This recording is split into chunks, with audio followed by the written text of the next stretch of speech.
તો next topic છે topic number 15.3.1 કંપ વિસ્તાર અને કળા. ચલો પહેલાં આપણે ચર્ચાની શરૂઆત કરીશું કંપ વિસ્તારથી.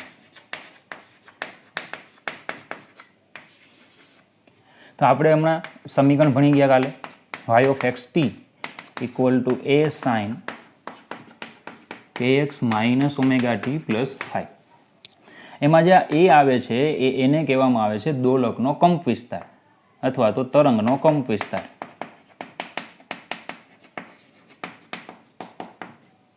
એને શું કહેવાય છે? તરંગનો કંપ વિસ્તાર.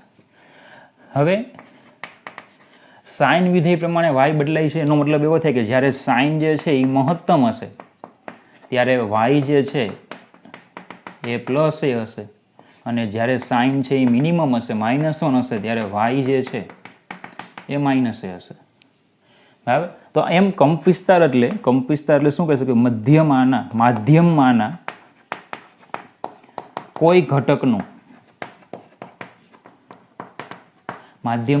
કોઈ ઘટકનું તેના સંતુલન સ્થાનથી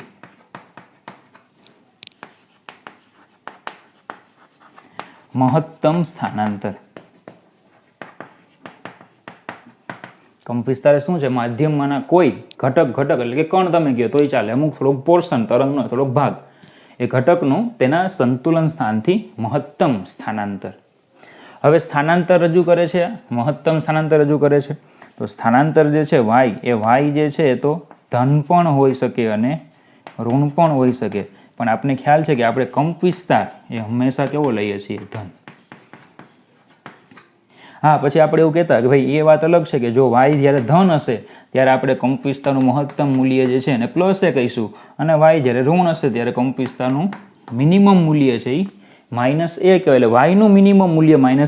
કંપ વિસ્તાર એ તો કંપ વિસ્તાર છે, એ તો હંમેશા પોઝિટિવ હોય.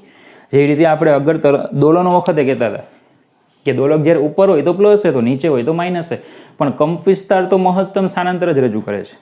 બરાબર. ચાલો, તો કંપ વિસ્તારમાં આપણને આટલી માહિતી આપી છે. તો તમે અહીંયા એવું પણ કહી શકો કે ભાઈ આ તરંગનો કંપ વિસ્તાર એટલે દોલનનો કંપ વિસ્તાર. યાદ રાખજો, કણનું દોલન જે રીતે થાય છે, ધારો કે દોરી હોય તો એમાં તરંગ આ રીતે છે, દોરી પરમાં ધારો કે આ રીતે તરંગ જાય છે, તો એમાં જે દોરી છે એમાં આ જે છે એ કણનો કંપ વિસ્તાર, અને કણનો કંપ વિસ્તાર એટલે જ તરંગનો કંપ વિસ્તાર. તો આપણે આમ લખી શકશું અહીંયા કે કણનો કંપ વિસ્તાર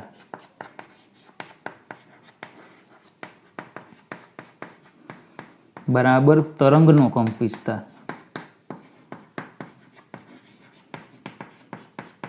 મતલબ કે એવી વાત છે કે તરંગનો કંપ વિસ્તાર એટલે ખરેખર છે શું? તો કે કણનું મહત્તમ સ્થાનાંતર.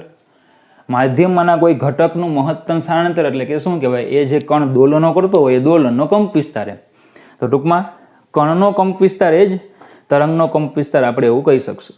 ટૂંકમાં કણની દોલન ગતિમાં આપણે જે પણ સૂત્રોમાં કંપ વિસ્તાર આવતો હતો એ સૂત્રો તમે અહીંયા તરંગ માટે પણ એપ્લાય કરી શકો. ચલો, હવે છે કળા.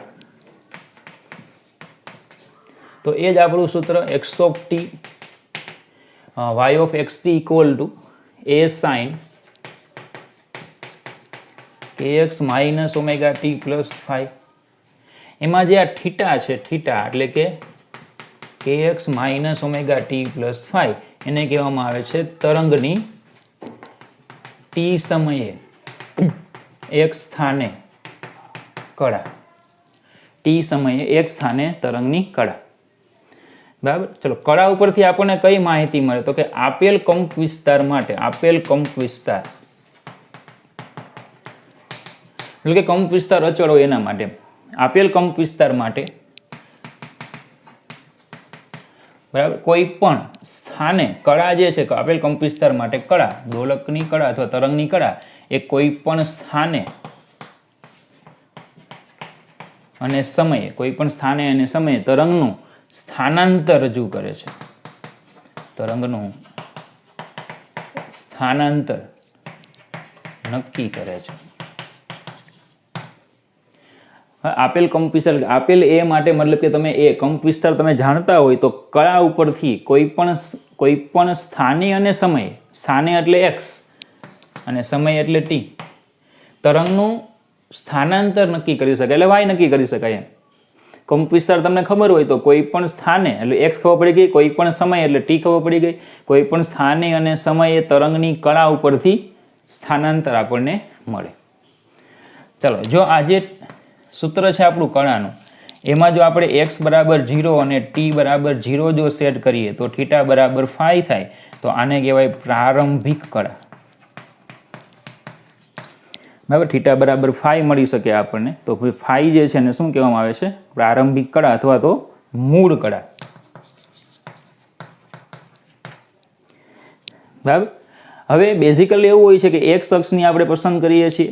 બીજું કે પ્રારંભિક સમયની યોગ્ય પસંદગી દ્વારા x અક્ષ અને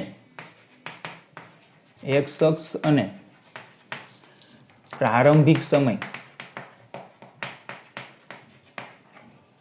ની યોગ્ય પસંદગી દ્વારા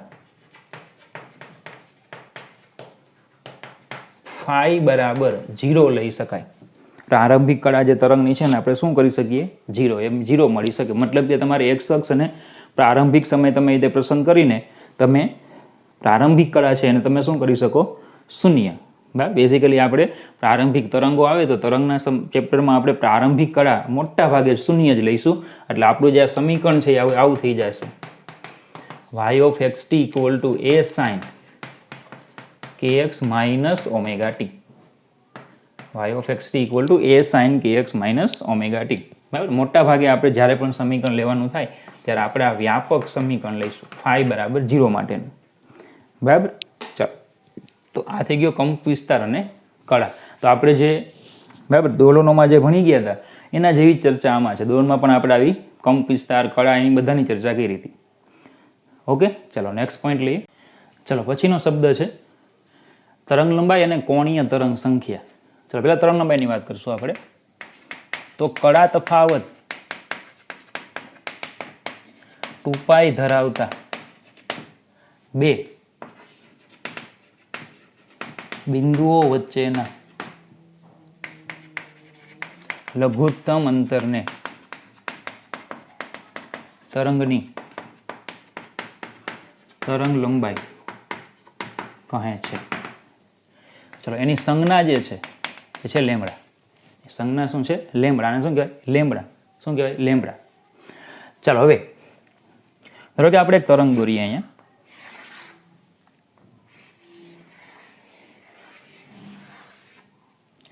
ચલો, આ 0 આપણે કહેતા, અહીંયા 2π કહેવાય, આ 4π, તો પછી આને કહેવાય પાઈ.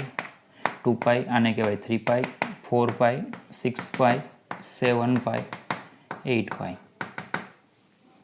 તો આપણે કીધું કે કળા તફાવત 2π ધરાવતા બે બિંદુઓ પસંદ કરીએ. ધારો કે હું એક આ બિંદુ પસંદ કરું તો 2π એટલે આ બિંદુ પસંદ કરવું પડે.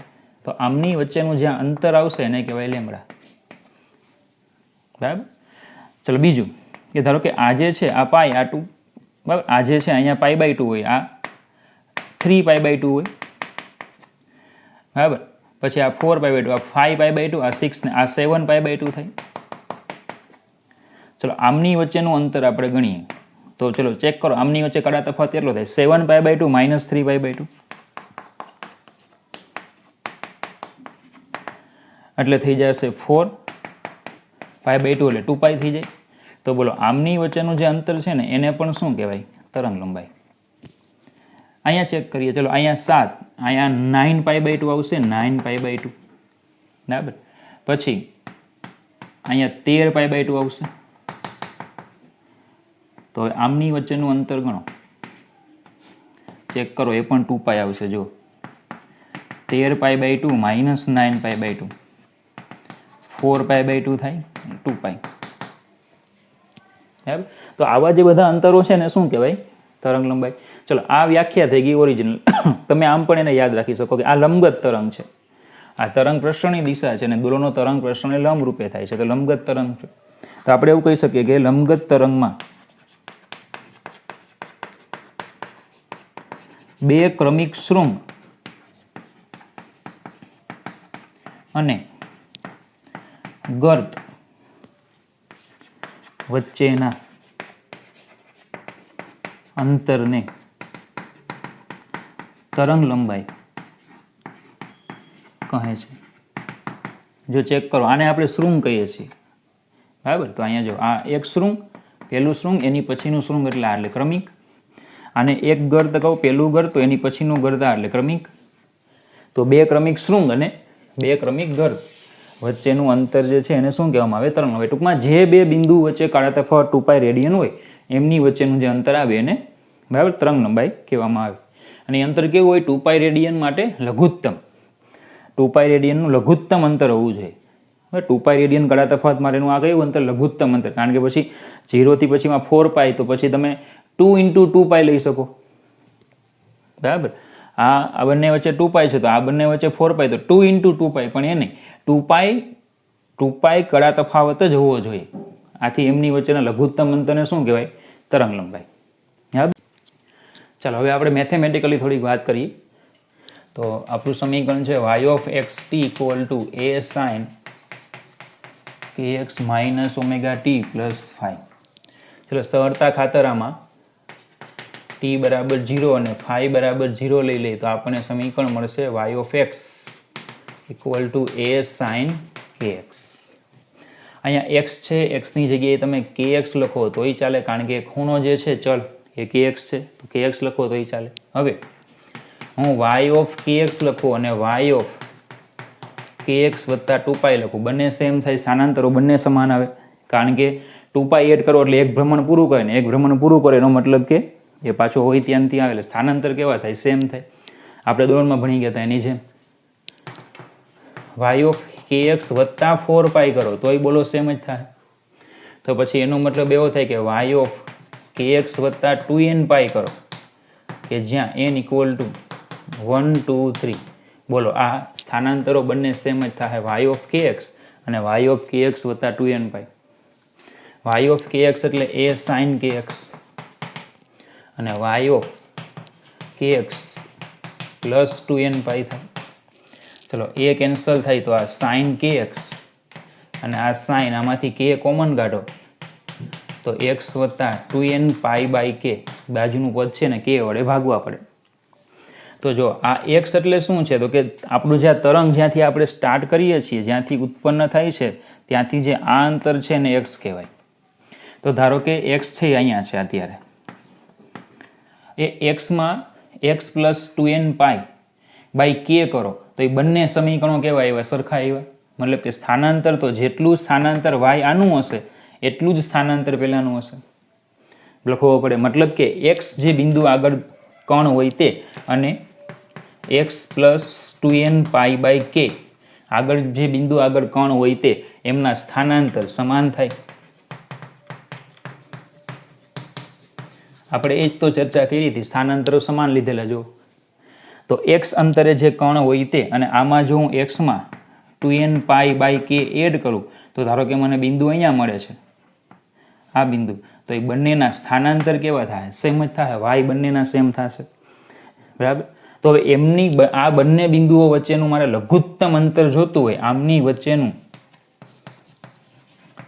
લઘુત્તમ અંતર એ ક્યારે મળશે? તો કે n ની કિંમત લઘુત્તમ 1 લેવાથી મળે. આ બે બિંદુઓ જે છે આ x અંતરે અને આ x + 2nπ/k અંતરે જે બંને બિંદુઓ આપણને મળે છે, બરાબર, એમની વચ્ચેનું લઘુત્તમ અંતર જોતું હોય તો મારે શું કરવું પડે?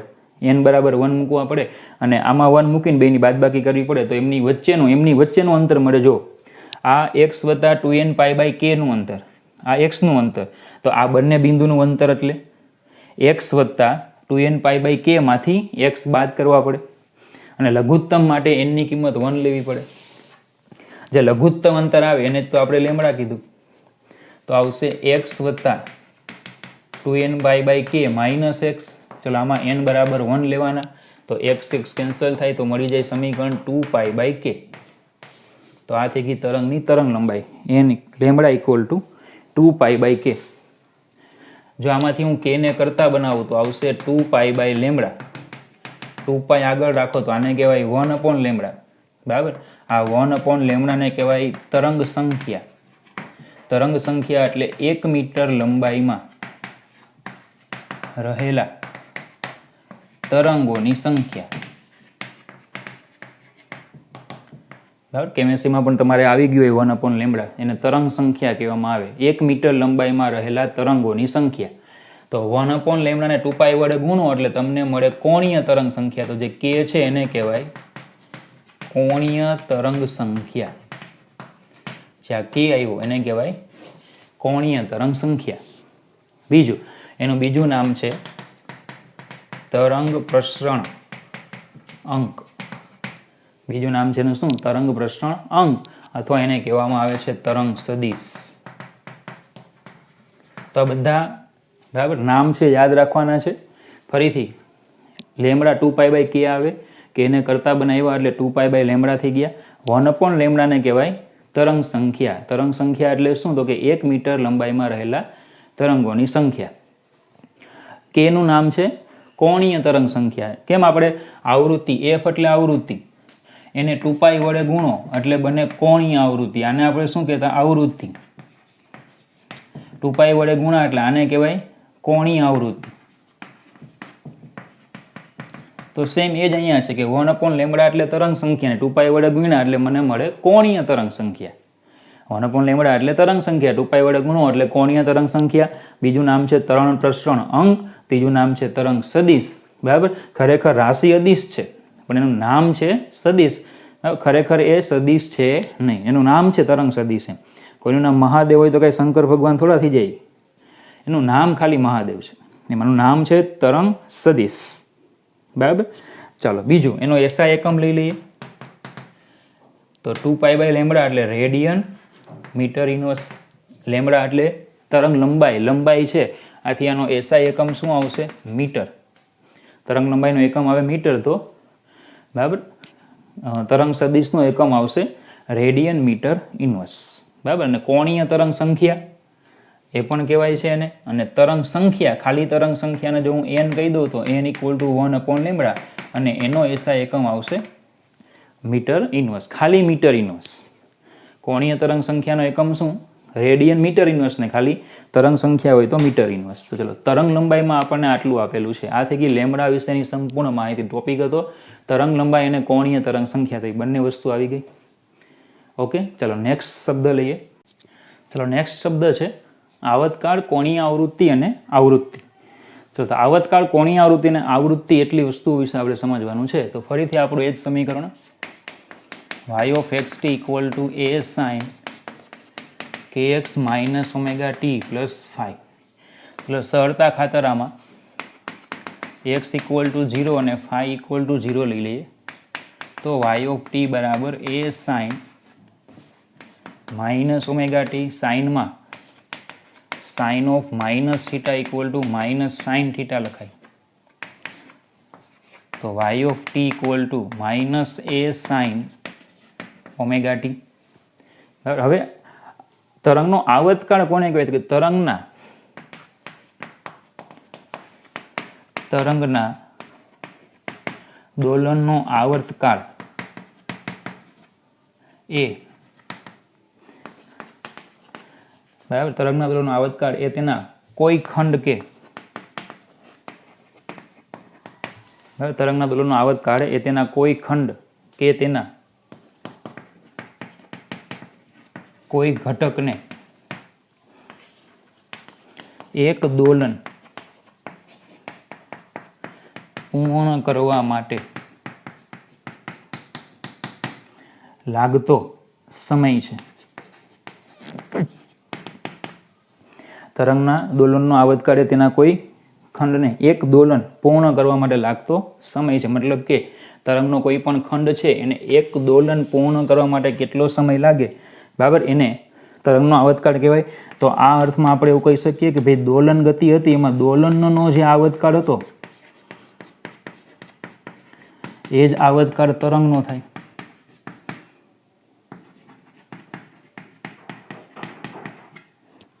દોલનનો જે આવતકાળ હતો એ જ આવતકાળ તમે કોનો લઈ શકો? તરંગનો આવતકાળ લઈ શકો. બરાબર. ચાલો, તો એવું કહી શકીએ આપણે કે y of t અને y of t plus T બંને કેવા થાય? સેમ. y of t અને y of t plus t બંને સેમ થાય. દોલનમાં પણ આપણે આવું કરેલું. t સમય પૂરો કર્યો એટલે એક ભ્રમણ પૂરું થયું એટલે પદાર્થ હતો ત્યાં આવી જાય. y of t એટલે -a sine omega t equal to અહીંયા આવશે minus a sine omega t plus t. ચલો તો આવશે માઇનસ કેન્સલ થાય તો એ સાઇન ઓમેગા ટી બરાબર એ સાઇન ઓમેગાને ગુણી દો એટલે omega t plus omega capital t. ચલો એ જો કેન્સલ કરવા હોય તો સાઇન ઓમેગા ટી પ્લસ 2π એવું ભણી ગયા આપણે. સાઇન ઓમેગા ટી અને સાઇન ઓમેગા ટી પ્લસ 2π બંને કેવા થાય? સેમ જ થાય. તો equal to sine omega t plus omega capital t. ચલો sine sine cancel, omega t cancel, તો ઓમેગા કેપિટલ ટી બરાબર 2π. તો ઓમેગા બરાબર 2π/t. આ ઓમેગાને કહેવાય કોણીય આવૃત્તિ. તો આ તરંગની કોણીય આવૃત્તિ તો આપણે જે આગળ દોડમાં ભણી ગયા છે એના જેવું જ છે. સમીકરણ એ જ છે. એકમ આવશે રેડિયન સેકન્ડ ઇનવર્સ.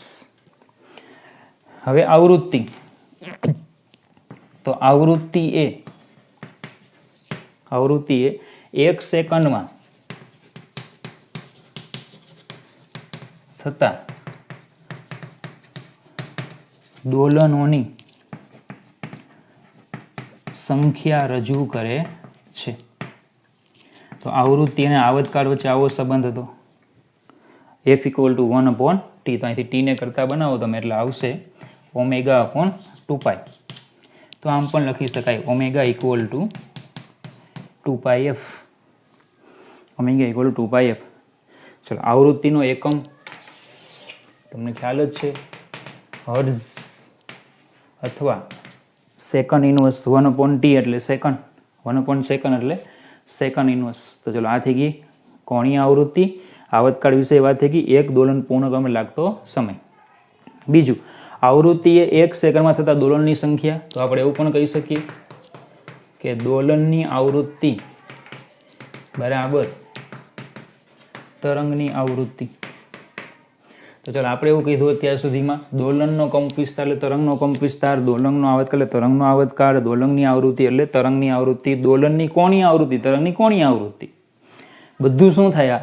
સેમ જ આવે, એક સરખું જ આવે. ઓકે, ચલો આ બધી ચર્ચા આપણે લંબગત તરંગો માટે કરી હતી. હવે જો સંગત તરંગનું સમીકરણ લેવું હોય તો S ફોર સંગત બરાબર xt બરાબર a sin kx minus omega t plus 5. તો સમીકરણ એ જ આવે, એમાં કંઈ ફરક પડતો નથી. લંબગત તરંગનું જેવું સમીકરણ હતું એવું જ સમીકરણ સંગત તરંગનું આવે. લંબગતમાં આપણે સ્થાનાંતર y લેતા, સંગતમાં સ્થાનાંતર s વડે દર્શાવવાનું. એટલે આ બધા જેટલું પણ આપણે ભણી ગયા એ લંબગત તરંગો હોય કે સંગત તરંગો હોય બધા માટે સમાન રીતે લાગુ પડે. ઓકે, ચલો નેક્સ્ટ ટોપિક છે ટોપિક નંબર 15.4 પ્રગામી તરંગની ઝડપ. ચલો તરંગની ઝડપ વિશે આપણે ચર્ચા કરવાની છે. તો સમજો, ધારો કે તમને કોઈ ટી સમયે અહીંયા આપણી પાસે એક તરંગ આપેલું છે તમને, કોઈ ટી સમયે તમને આ એક તરંગ આપેલું છે. અહીંયા માધ્યમ જે છે એમાં ધારો કે આવું એક આ તરંગ છે. માધ્યમમાં વિક્ષોભ ઉત્પન્ન કરીને આ રીતે એક તરંગ ઉત્પન્ન કરેલું છે. આ કોઈ ટી સમય તરંગ છે. હવે જો એમાં કંઈક સૂક્ષ્મ સમયગાળો ડેલ્ટા ટી આપણે એડ કરીએ એટલે ટી વત્તા જો હું ડેલ્ટા ટી કરું તો સીધી વાત છે કે જે વિક્ષોભ છે એ માધ્યમમાં આગળ વધી ગયો હોય તો મને હવે આવું એક ચિત્ર ડેલ્ટા ટી સમય પછી તરંગ જે છે એ માધ્યમમાં શું થઈ ગયું હોય? આગળ વધી ગયું હોય તો મને આવું ચિત્ર મળશે. તરંગ છે એ માધ્યમમાં આમ શિફ્ટ થઈ ગયું, એમ આગળ વધી ગયું એટલે મને હવે આવું ચિત્ર મળશે. તો ધારો કે આ જે છે એ કોઈ x અંતર હોય, આ જે અંતર છે આ બિંદુ છે એનું ઉગમ બિંદુ છે ત્યાંથી અંતર ધારો કે x છે. કેટલું અંતર છે? ધારો કે x. તો ડેલ્ટા ટી સમયમાં જે બિંદુ અહીંયા હતું એ તરંગ અહીંયા આવી ગયું એમ, બરાબર. આ ધારો કે આખી લાઈન હતી જે આ ગ્રીન કલરની જે લાઈન હતી એ હવે શું થઈ ગઈ? આમ સ્થાનાંતરિત થઈ ગઈ. એટલે આ બિંદુ અહીંયાથી અહીંયા આવી ગયું. તો ધારો કે આ જે છે એ x વત્તા ડેલ્ટા x હોય એટલે કે જે આ બિંદુ છે તે આ બિંદુ અહીંયા આ x, એટલે આટલું જે ડિસ્ટન્સ છે એ x અને આટલું જે ડિસ્ટન્સ છે એ x પ્લસ ડેલ્ટા x. તો તરંગે આટલું ટૂંકમાં સ્થાનાંતર કર્યું ડેલ્ટા x.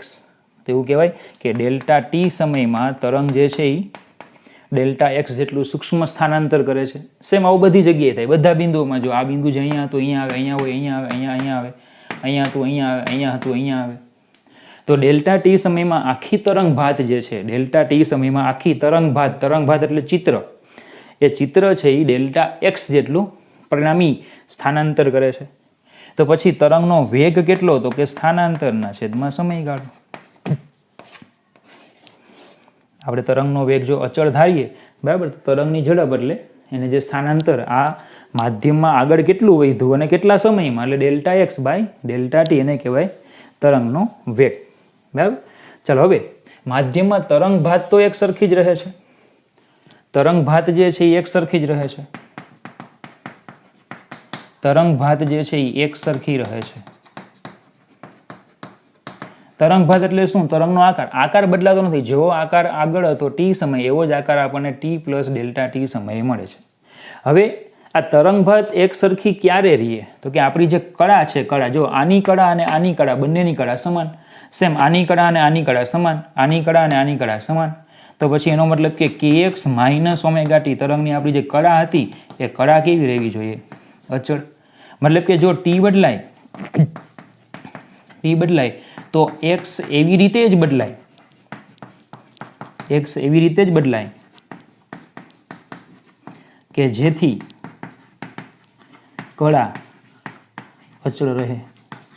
જો તમને યાદ હોય તો આગળ આવું આપણે કીધેલું છે કે તરંગ જ્યારે ગતિ કરતું હશે તો એની કળા એ બદલાશે નહીં, અચળ રહેશે. જો ટી વધે તો એક્સને વધવું જ પડે જેથી કરીને kx માઇનસ ઓમેગા ટી અચળ રહે. બરાબર. તો કળા અચળ રહેવી એનો મતલબ શું? કે તરંગનો ભાત જે ચિત્ર છે એ ચિત્ર બદલાતું નથી. ચિત્ર આનું આ જ રહે છે. જો ખાલી આગળ શિફ્ટ થઈ ગયું, જે ચિત્ર હતું આ ચિત્ર એ ખાલી આગળ શું થઈ ગયું? શિફ્ટ. બરાબર. આવું ધારો કે ચિત્ર હોય તો એ શું થઈ ગયું? આગળ શિફ્ટ થઈ ગયું. ખબર પડે. તો કળા કેવી રહે છે?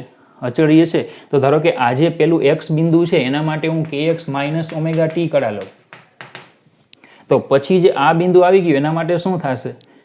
કે એક્સની જગ્યાએ બોલો એમાં એક્સ વત્તા ડેલ્ટા એક્સ આવશે, માઇનસ ઓમેગા ટીની જગ્યાએ ટી વત્તા ડેલ્ટા ટી આવશે. આ બંને કળાઓ કેવી થવી જોઈએ? સમાન. તો જ તરંગ ભાત પહેલા જેવી હતી એવી જ પછી રહે. તો યાદ રાખવાનું, તરંગ ભાત સમાન એનો મતલબ શું થાય? કે જે આપણો પદાર્થ છે, બરાબર, જે તરંગ છે એ તરંગની કળા કેવી રહે? સમાન રહે. તો પહેલા કળા kx માઇનસ ઓમેગા ટી હોય તો પછી એક્સની જગ્યાએ એક્સ વત્તા ડેલ્ટા એક્સ અને ટીની જગ્યાએ ટી વત્તા ડેલ્ટા ટી લખાય. ચલો આનું સાદુરૂપ આપી દઈએ તો kx માઇનસ ઓમેગા ટી બરાબર kx વત્તા k delta x minus omega t minus omega delta t. ચલો kx અને માઇનસ ઓમેગા ટી કેન્સલ થાય તો આવશે k delta x minus omega delta t બરાબર 0. તો k ડેલ્ટા એક્સ બરાબર ઓમેગા ડેલ્ટા ટી, તો આવશે delta x by delta t equal to omega by k. ચલો આ જે છે આપણે કળાનું મળ્યું ને, તો આને કહેવાય કળા ઝડપ. કળા ઝડપ. પણ delta x by delta t એટલે આપણે v લખી શકીએ. અહીંયા લખ્યું છે આપણે v, તો v બરાબર ઓમેગા બાય કે. આ v એટલે કોનો વેગ? તરંગ ઝડપ. v એટલે તરંગ ઝડપ. તો આપણે એવું લખી શકીએ કે તરંગ ઝડપ એટલે જ કળા ઝડપ. તરંગોમાં તરંગ ઝડપ એટલે શું? કળા ઝડપ. તો v equal to omega by k એવું લખી શકાય. જો સૂક્ષ્મ સમયગાળો હોય, ડેલ્ટા ટી ટેન્સ ટુ 0 હોય, તો પછી v ઇક્વલ ટુ આપણે લખી શકીએ dx બાય dt, અને એટલે પણ ઓમેગા બાય કે જ. સૂક્ષ્મ સમયગાળો હોય તો dx બાય dt લખાય ઇક્વલ ટુ પણ ઓમેગા બાય કે. તો આપણે એક આ નવું સમીકરણ મળી ગયું. તરંગ ઝડપ એટલે કળા ઝડપ. v તરંગોના વેગનું પહેલું સમીકરણ v equal to omega by k. ચલો 2π વડે ગુણી દો અને 2π વડે ભાગી નાખો. તો આને આમ લખી શકાય ઓમેગા અપોન 2π ગુણ્યા 2π બાય કે. ચલો ઓમેગા અપોન 2π, ઓમેગા બાય 2π એટલે આવૃત્તિ અને 2π બાય કે એટલે લેમડા. તો સમીકરણ બની ગયું આપણને બીજું v બરાબર લેમડા એફ. એક બીજું સમીકરણ બને v બરાબર લેમડા એફ. બરાબર. ચલો ત્રીજું પણ લખી શકાય લેમડા એફ એટલે આવૃત્તિ, તો એનો વ્યસ્ત એટલે આવર્તકાળ, તો v બરાબર લેમડા બાય ટી. આ લેમડાને કીધું આપણે તરંગ લંબાઈ અને આ ટીને કહેવાય આવર્તકાળ. આવર્તકાળ એનો મતલબ કે એક દોલન માટેનો સમય. એક દોલન માટેનો સમય. અને આ વેગ કોનો વેગ છે? તરંગ ઝડપ. v એટલે શું? તરંગ ઝડપ. તો આ સમીકરણ આપણને એવું દર્શાવે છે. પહેલાં તો આ જે સમીકરણ છે એ પ્રગામી તરંગ માટેનું વ્યાપક સમીકરણ છે. પ્રગામી તરંગ માટે વ્યાપક સમીકરણ v બરાબર λ/t એ પ્રગામી તરંગ માટે વ્યાપક સમીકરણ છે જે દર્શાવે છે કે ચલો સમીકરણ આપણને કંઈક દર્શાવે છે ને, બરાબર. શું દર્શાવે છે? કે માધ્યમનો કોઈ કણ જ્યારે એક દોલન પૂરું કરે, માધ્યમનો કોઈ કણ જ્યારે એક દોલન પૂરું કરે તો એટલા સમયમાં જેટલા સમય લાગે છે, એક આવતકાળ જેટલો જે સમય લાગ્યો એમાં તરંગ ભાત છે એ લેમડા જેટલું સ્થાનાંતરિત થાય છે. એટલે કે એક તરંગ લંબાઈ જેટલું શું કરે? અંતર કાપે છે. માધ્યમના કોઈ ઘટકને એક દોલન પૂર્ણ કરવા માટે જે સમય લાગે એ સમયમાં તરંગ જે છે, તરંગ એ એટલા સમય દરમિયાન તરંગ ભાત છે એ એક તરંગ લંબાઈ જેટલું અંતર કાપે. જો માધ્યમના, આવું લખી શકાય, માધ્યમના કોઈ ઘટકને એક દોલન પૂર્ણ કરવા માટે લાગતા સમય દરમિયાન તરંગ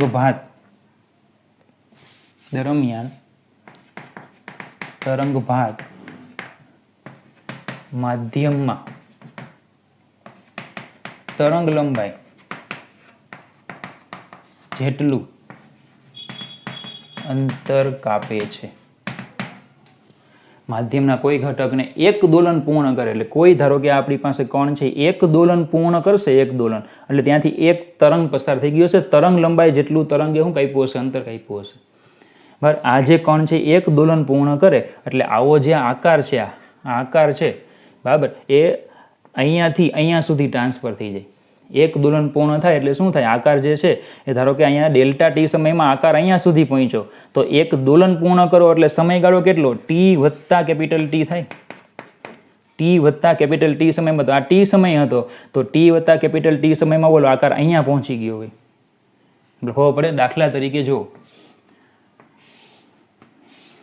ધારો કે આપણે અહીંયા વિક્ષોભ ઉત્પન્ન કરીએ તો એક તરંગ ઉત્પન્ન થાય છે, એ ધારો કે અહીંયા પહોંચ્યું તો આ એક સમયગાળો થાય ટી. આ ટી સમયગાળો થયો, એક દોલન થઈ ગયું. હવે પછીનો આ ટી સમય થઈ ગયો. હવે જો હું 2t સમય લઉં તો માધ્યમના આટલા જે કણો છે એ તરંગ પસાર થઈ ગયો એટલે સ્થિર થઈ જાય ને હવે જે આગળનો જે તરંગ છે એ અહીંયા આવી જાય. તો અહીંયા ટોટલ સમયગાળો કેટલો? 2t. તો તરંગ ભાત જે છે એ અહીંયાથી ક્યાં આવી ગઈ? અહીંયા આવી ગઈ. એટલે તરંગ ભાતે અંતર કેટલું કાપ્યું? એક તરંગ લંબાઈ જેટલું. જો આને લેમડા અંતર કહેવાય. તો જો આ કણ છે ને અહીંયા આવી ગયો એટલે લેમડા અંતર કાપ્યું. આ છે અહીંયા આવી ગયો, લેમડા અંતર કાપ્યું. આ અહીંયા આવી ગયો, લેમડા અંતર કાપ્યું. ટૂંકમાં આવતકાળ જેટલો સમય થાય એ દરમિયાન બરાબર માધ્યમનો કોઈ ઘટકને એક દોલન પૂર્ણ કરવા માટે જે સમય લાગે એટલે કયો સમય? આવતકાળ જેટલો સમય. તો આવતકાળ જેટલા સમયમાં તરંગ કેટલું અંતર કાપે? તરંગ લંબાઈ જેટલું. જો અહીંયાથી પણ ખબર પડે છે આ આવતકાળ જેટલો સમય થાય, બરાબર, તો એ કેટલું અંતર કાપે? લેમડા જેટલું અંતર કાપે. આવતકાળ જેટલો સમય થાય તો એ તરંગ છે કેટલું અંતર કાપે? લેમડા જેટલું. બરાબર. તો આ જે છે એ તરંગ ઝડપ થઈ ગઈ. તો આપણે હંમેશા યાદ રાખશું કે એક ભ્રમણ બરાબર એક દોલન બરાબર એક તરંગ. એક ભ્રમણ બરાબર એક દોલન બરાબર એક તરંગ. બરાબર. તો આ તરંગ ઝડપની વાત થઈ. હવે આપણે જુદા જુદા કિસ્સાઓ માટે તરંગ ઝડપ મેળવીશું, પણ આ સૂત્રો યાદ રાખવાના છે. વેગનું ω/k, લેમડા f અને λ/t. તરંગના વેગના સૂત્રો છે. તો જો અત્યાર સુધી આપણે એવું કીધું કે ભાઈ તરંગનો દોલનનો કંપ વિસ્તાર એ તરંગનો કંપ વિસ્તાર, દોલનની આવૃત્તિ એ તરંગની આવૃત્તિ, દોલનનો આવતકાળ એ તરંગનો આવતકાળ, દોલનની કોણીય આવૃત્તિ તરંગની કોણીય આવૃત્તિ, દોલનનો વેગ v ને તરંગનો વેગ v એ બંને સમાન નથી. દોલનનો વેગ અને તરંગનો વેગ સમાન નથી કારણ કે દોલનનો વેગ એ સમય પર આધારિત છે.